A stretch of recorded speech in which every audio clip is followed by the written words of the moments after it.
Veterans, are you sabotaging yourselves without even realizing it? Welcome back to the channel, folks. Dr. Sharma here, physician, board-certified psychiatrist, and Air Force veteran. Today we're diving into a tough but important question. Are we, as veterans, sabotaging ourselves without even realizing it? Now, before you start feeling defensive, let me just make something very clear. This is not about blame, okay? Trust me. Veterans carry enough guilt and self-blame as it is.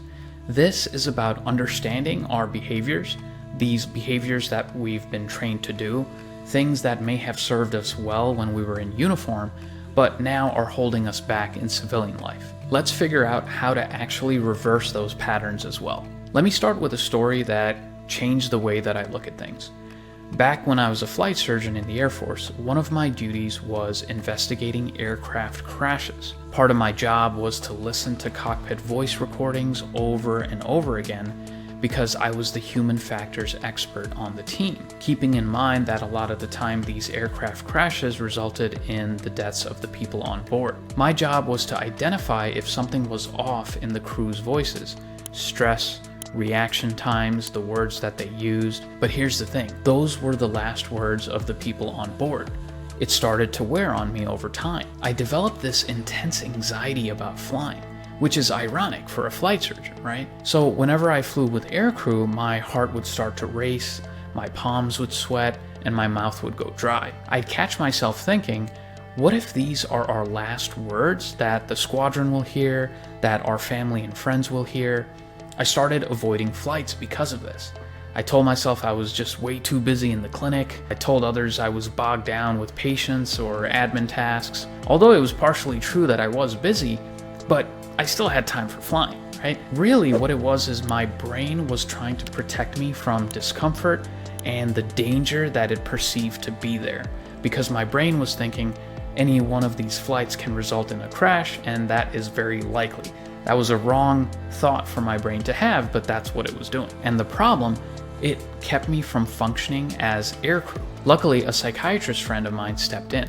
This was a close friend of mine from medical school. Keep in mind, this was many years ago before I was a psychiatrist, so I didn't know much really about psychiatry or in-depth information about therapy or treatments. My friend told me about something called exposure therapy, a strategy where you gradually face the thing that's causing your anxiety so that over time it actually loses its grip on you. It's not about diving straight into the deep end, it's actually about wading in. So if you have an issue with flying, you don't jump right into a fighter jet.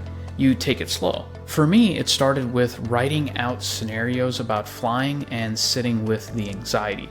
Then little by little, I worked my way back up to actual flights. So it's about desensitizing ourselves to the thing that's causing us anxiety.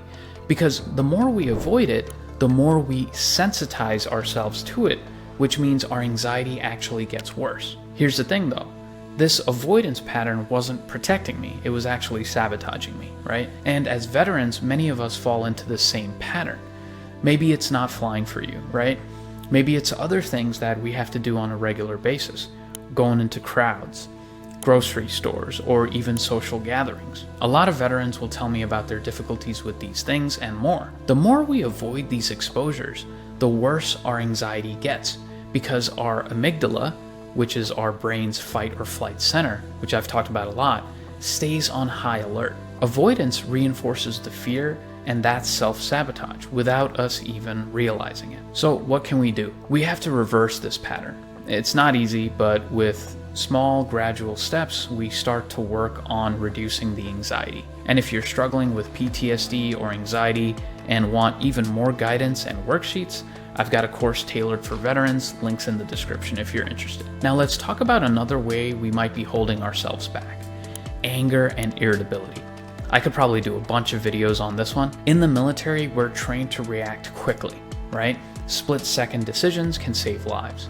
And this conditioning starts as early as boot camp, and it continues throughout our service. But this conditioning doesn't really translate well into civilian life most of the time. I'll give you an example. When I was a flight doc, if there was an in-flight emergency where someone got injured on the plane or had some type of health issue and it was coming in for a landing, I had to make immediate decisions, right?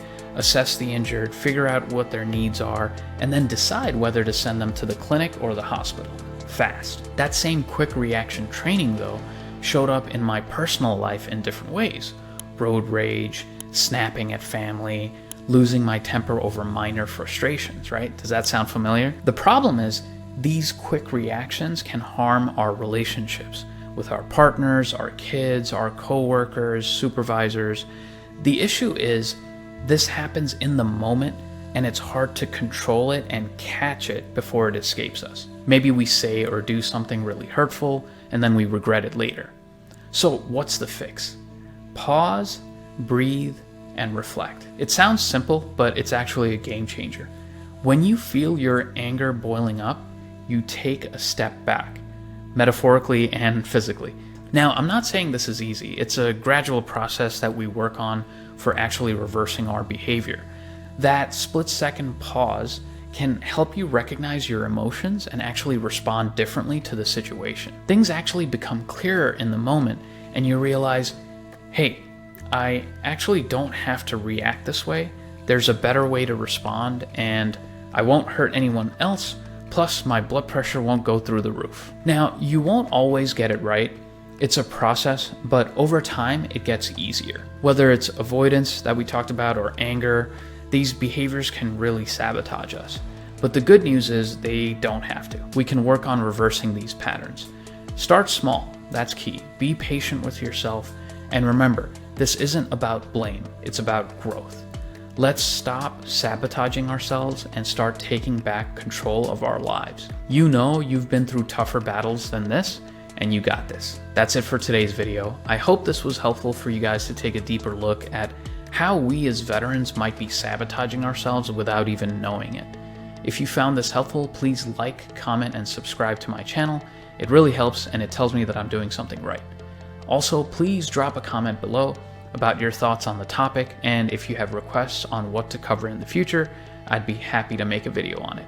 As always, thanks for watching. Dr. Sharma signing off. See you next time.